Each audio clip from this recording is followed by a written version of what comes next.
It's time to take a look at what's happening around Wyoming for Tuesday, December 17th. I'm Wendy Corr, bringing you headlines from the Cowboy State Daily newsroom, brought to you by the Cowboy State Daily Morning Show with Jake. From 6 a.m. to 10 a.m. Monday through Friday, Cowboy State Daily's Jake Nichols takes you deeper into the stories that matter and keeps up with the news, weather, and sports in your part of Wyoming. Just tune into cowboystatedaily.com and join the conversation. Well, after news broke that drones circulating over Wyoming's Niobrara County this autumn bear eerie similarities to those now reported over New Jersey and other places, many Wyomingites raised a war cry of shoot them down. But that's illegal. That's what drone experts and law enforcement told Cowboy State Daily's Claire McFarland. In federal law, it's like punishable up to 20 years in prison to destroy aircraft is the phrase. And in Wyoming, just under our property destruction statutes, if whatever you're destroying is not yours, is worth more than $1,000, it can be 10 years in prison. It's charged as a felony, which means you can lose your gun rights, which is circular and ironic in this case. However, a Wyoming state senator last year quipped that if someone were to shoot down a drone, a shotgun might be the best way to deal with it. And it turns out he was probably right. That's what gun experts that spoke to Outdoors reporter Mark Hines said. Hypothetically, ask a couple people, because it is illegal, don't do this. Hypothetically, if someone was to shoot down a drone, what would be the best way to do it? Sounds like a shotgun. There's a couple reasons for that. You get a pattern of shot versus a single projectile coming out of a rifle or a handgun. And the other thing is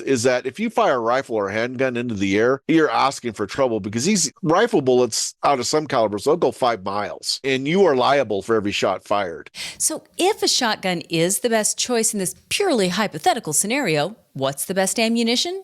Experts say perhaps using full-powered 12-gauge hunting loads would work best. Well, Casper and Gillette are the envy of the Cowboy State right now, each with a new Amazon facility that promises to speed package deliveries for those customers living within a 60-mile radius of the new centers. Amazon's regional spokesman for Wyoming and Montana told Cowboy State Daily's Renee Jean on Monday that he can't say whether more distribution centers are coming to other Wyoming cities like Cheyenne, Sheridan, or Jackson anytime soon. But he said the decision to open a warehouse is always data-driven. They're using flex drivers. These are pretty similar to what we think of with DoorDash, Uber, Spark, those kinds of things. We don't know if they're going to open any other centers in Wyoming. Cheyenne would seemingly be an obvious one. That's the capital. It's the most populous city in the state. So it's kind of puzzling to me that Cheyenne didn't get a center if Casper and Gillette did. During the holidays, Amazon sees a 30 to 40% increase in volume based on customer orders, and that's put deliveries at about 4,000 per day at each center right now. One of the most contentious debates in Wyoming politics these days is gun-free zones and a larger conversation about how much gun control Wyoming should or shouldn't have.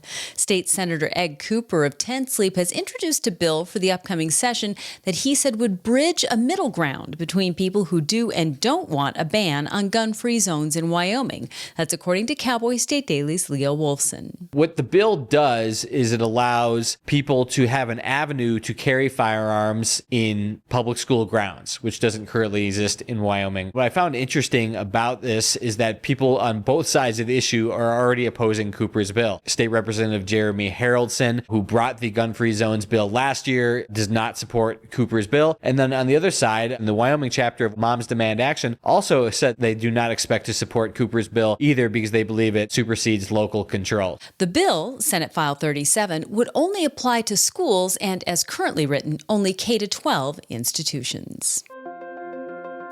And now let's take a look at today's weather with Cowboy State Daily meteorologist Don Day. Well, it's going to be a blustery, chilly day across the Cowboy State with high country snow, strong winds across the plains. It's going to be another windy day along I-25 and I-80.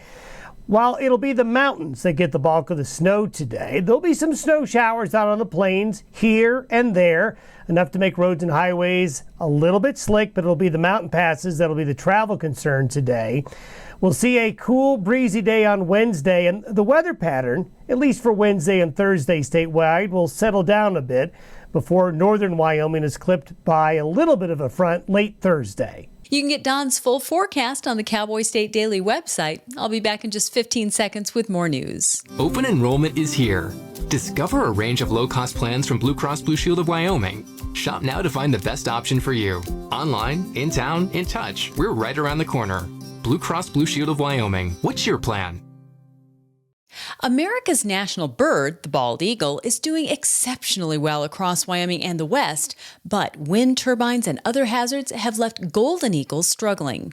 Outdoors reporter Mark Hines spoke to Brian Bedrosian, conservation director for the Teton Raptor Center, who coordinated with others to create man-made nesting sites in the vast Thunder Basin National Grasslands that might give golden eagles a safe haven where they can feast on abundant prairie dogs. A power company was gracious enough to give them some old power line poles, and so they set those up and built some basic nests, and they're hoping to entice eagles to come back to the Thunder Basin National Grasslands. That's kind of a safer place for eagles to hang out, would help boost the golden eagle population and also help control the prairie dogs. So sounds like a win-win-win for everybody. Using old telephone poles and other materials, eagle conservationists have built the nests. Now it's just a matter of waiting to see if golden eagles will show up to use them. Wyoming public entities are together paying a $375,000 lawsuit settlement to a family that accused a sheriff's deputy of tackling their second-grade son at school in 2022 during a disciplinary response. Emily and Ishmael de Jesus sued Laramie County Sheriff's Deputy Benjamin Jackote and the Sheriff's Department in November of 2023. Cowboy State Daily's Claire McFarland reports that the family claims that the deputy tackled the boy who had a special needs plan in place and bloodied his face during a disciplinary incident. It never went to trial, but the state and the family decided to settle it for $375,000. The bulk of that is paid on behalf of the deputy, and $50,000 of that is paid on behalf of the sheriff's office via an insurance pool that Wyoming uses. The judge earlier this month dismissed it with prejudice, meaning the De Jesus family cannot bring it again. U.S. District Court Judge Kelly Rankin dismissed the lawsuit after the state and the family filed a settlement agreement. The Pronghorn Meadows subdivision outside of Ennis, Montana is in a high-dollar neighborhood. The home and guest house at 37 Montana Way are currently on the market for $1.39 million.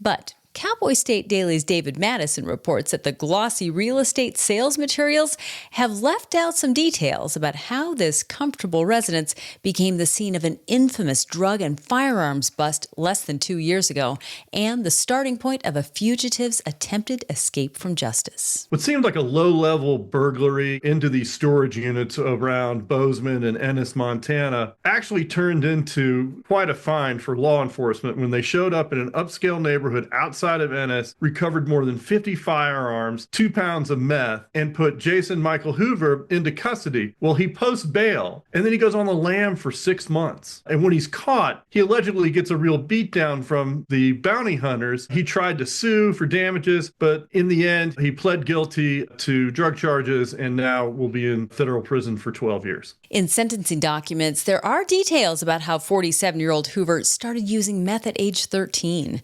His latest sentence comes after stints in and out of jail for much of his adult life. And the National Pony Express Association's Sweetwater County chapter galloped 15 miles from Green River to Rock Springs on Saturday. One rider wore a Santa suit, while others wore traditional cowboy garb.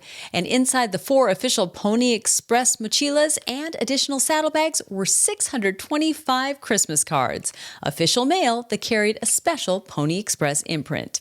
This year was the 23rd holiday Christmas card ride, and it's grown in popularity over the years with area residents, according to Cowboy State Daily's Dale Killingbeck. It's really something everybody looks forward to as Thanksgiving rolls around. People start asking about it. So those Christmas cards are taken between the communities, and then the Postal Service takes them and processes them as usual. So they have to go to Salt Lake City and then back to the address. Just like the annual Pony Express Association rides that highlight that special horse-based service that existed for 18 months starting in 1860, the annual Christmas event draws local interest from bystanders, young and old, who see the riders off in Green River and welcome them in Rock Springs. And that's today's news. Get your free digital subscription to Wyoming's only statewide newspaper by hitting the daily newsletter button on cowboystatedaily.com. And you can watch this newscast every day by clicking subscribe on our YouTube channel. And don't forget to drop in on the Cowboy State Daily Morning Show with Jake Nichols Monday through Friday from 6 to 10 a.m. Thanks for tuning in. I'm Wendy Corr for Cowboy State Daily.